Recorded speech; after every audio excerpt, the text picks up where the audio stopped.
Ողջույն սիրելի հեռուստադիտողներ, այս պահին մեր գլխավոր թեմայի շրջանակներում խոսելու ենք մի հիվանդությունից, որը շատ հաճախ կարող է ընթանալ բոլորովին լուռ, առանց որևէ սիմպտոմների եւ նախանշանների,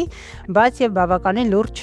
ազդեցություն ունենալ եւ վտանգ իրենից ներկայացնել մեր առողջության համար։ Խոսքը գնալու է հեպատիտների մասին, կխոսենք առհասարակ հեպատիտների տեսակների։ Այսօրվա իմ հյուրն է Հայաստանի Հանրապետության առողջապահության նախարարության ինֆեկցիոն հիվանդությունների ազգային կենտրոնի տնօրեն, բժիշկ վարակաբան Արմեն Օհանյանը։ Շնորհակալություն հրավերի համար։ Հեպատիտ բառը ինքն իրենով նշանակում է լյարդի բորբոքում,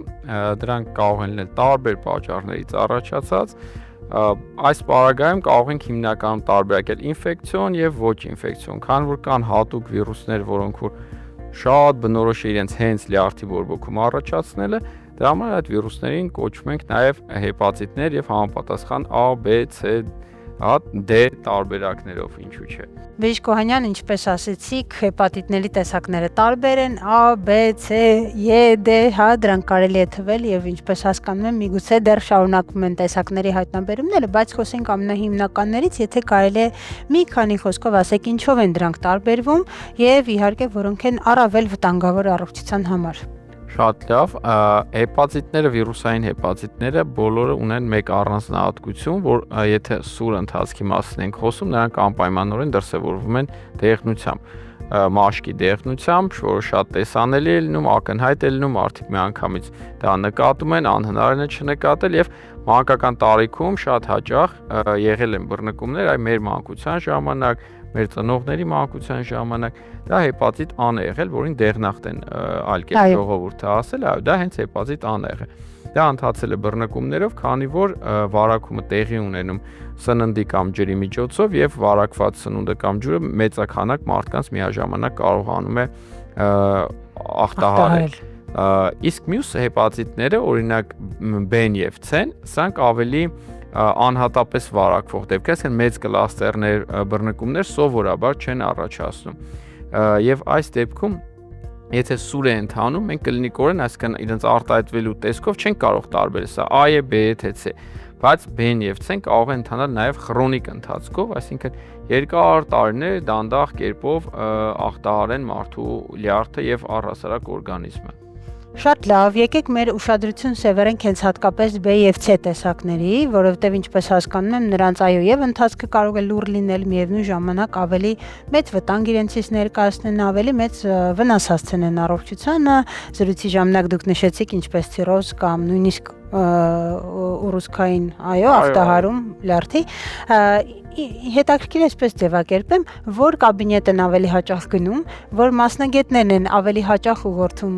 ինֆեկցիոնիստի մոտ, կասկածելով հեպատիտ, երբ որ գանգատները իրոք սիմպտոմները շատ քողարկված են ու միանգամից չեն կարող հասկանալ դա հեպատիտ է թե ոչ։ Շատ լավ, հիմնականում, քանի որ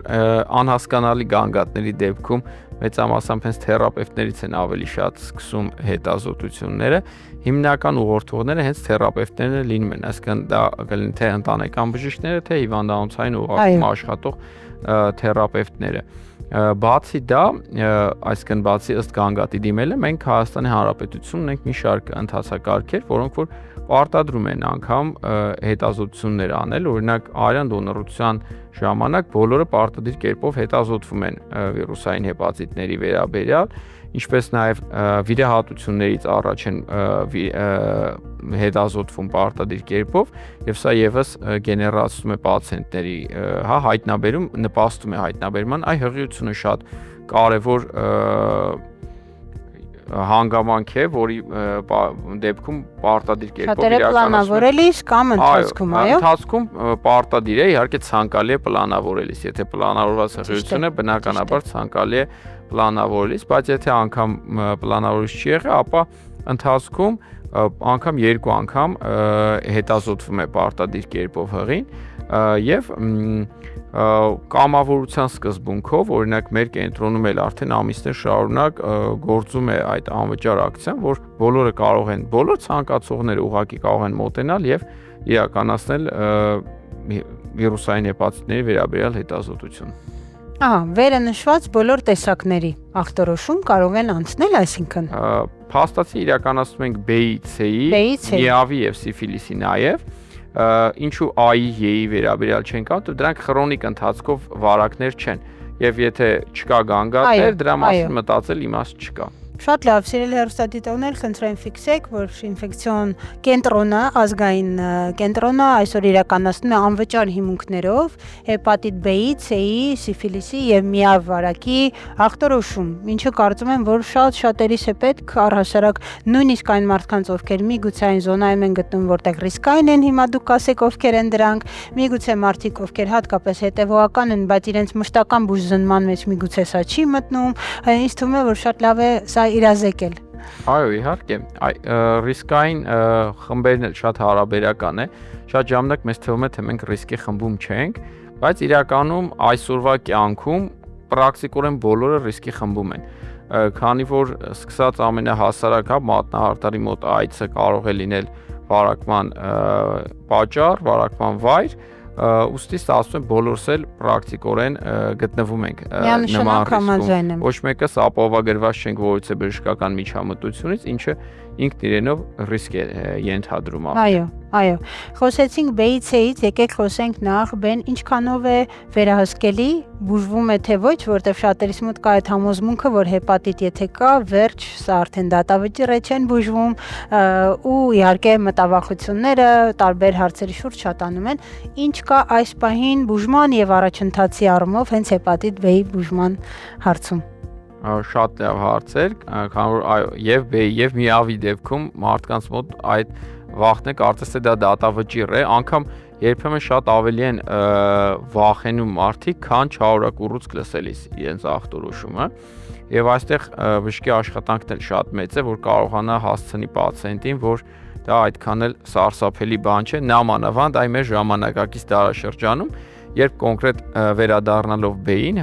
խոսենք, որ ունենք այս պահին պրակտիկորեն լիարժեք հսկողության հնարավորություն եւ ունենք նաեւ ընթացքի մեջ են, այ կլինիկական հետազոտությունների մի մասի արդեն ավարտվել են, մի մասը դեռ ընթացքի մեջ է, որ ամբողջությամբ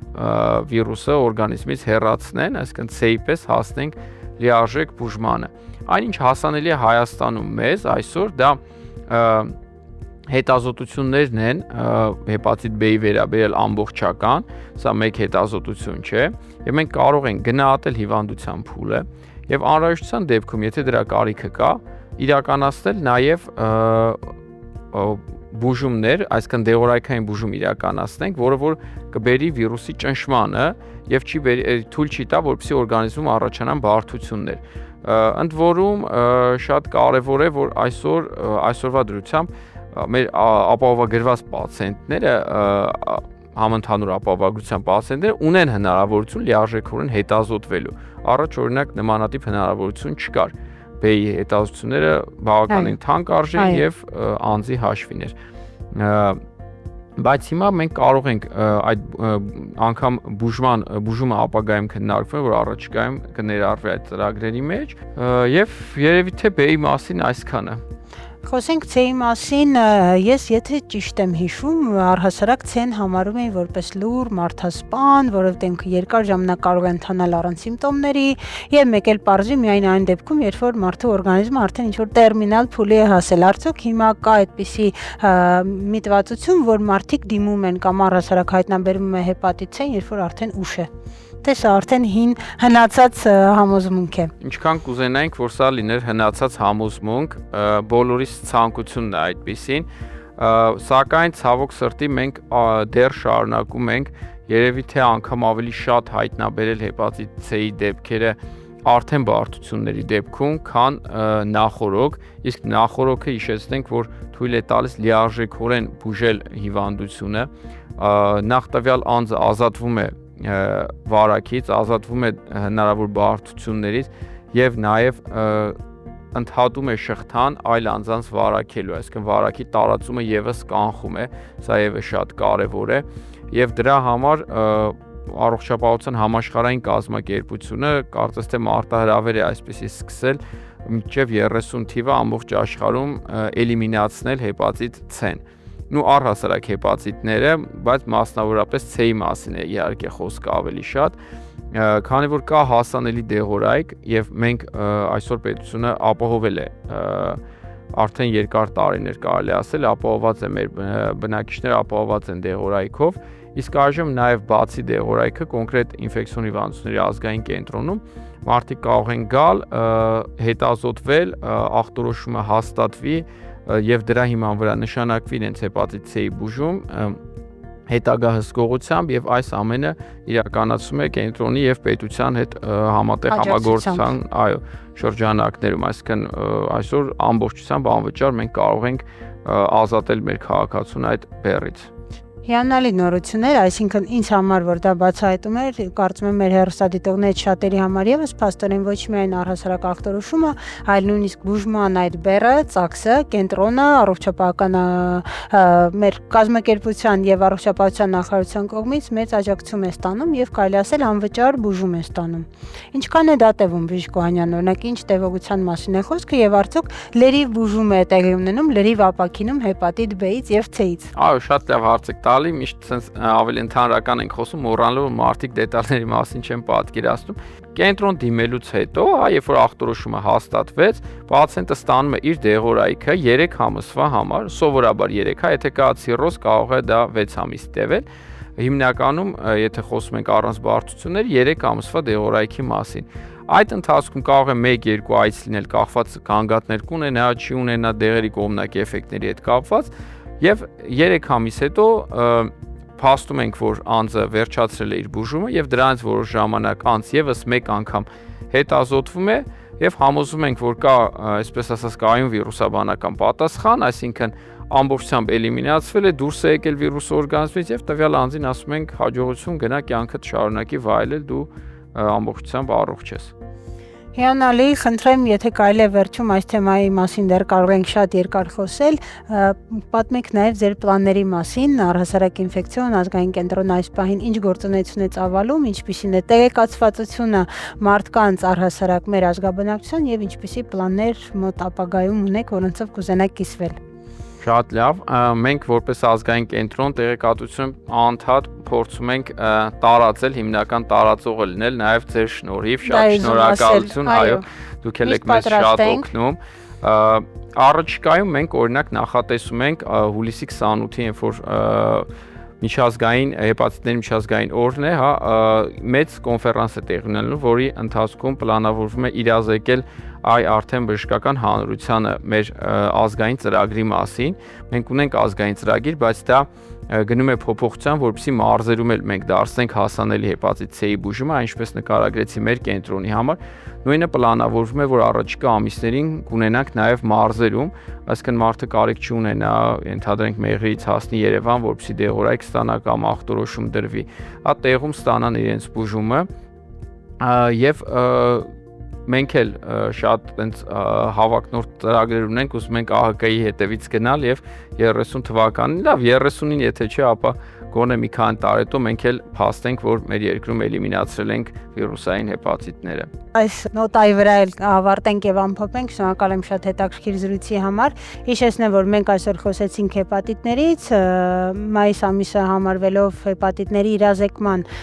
ամիս, մենք այսօր եւս մեկ անգամ համոզվեցինք, որ մեր ինֆեկցիոն ազգային կենտրոնը շարունակում է թե տեղեկացվածությունը, թե ակտիվ գործունեությունը միտված նրան, որը շատ ուրախալի փաստ է, որ մի քանի տարիներում, դրանք ոչ թե տասնյակ տարիներ են, այլ մոտ մի քանի 5-6 տարիների ընթացքում հեպատիտներից առհասարակ ազատվել, էլիմինացնել ինչ միջոցով, տեղեկացվածությամբ, կանխարգելմամբ եւ իհարկե բուժմամբ, որը կարևոր կարծում եմ հատված ու բեռ է, որը պետությունը վերցնում է իր վրա։ Շնորհակալ եմ շատ մեր զրուցակցին, այսօրվա իմ հյուրն էր Հայաստանի Հանրապետության առողջապահության նախարարության ինֆեկցիոն հիվանդությունների ազգային կենտրոնի տնօրեն բժիշկ վարակաբան Արմեն Օհանյանը։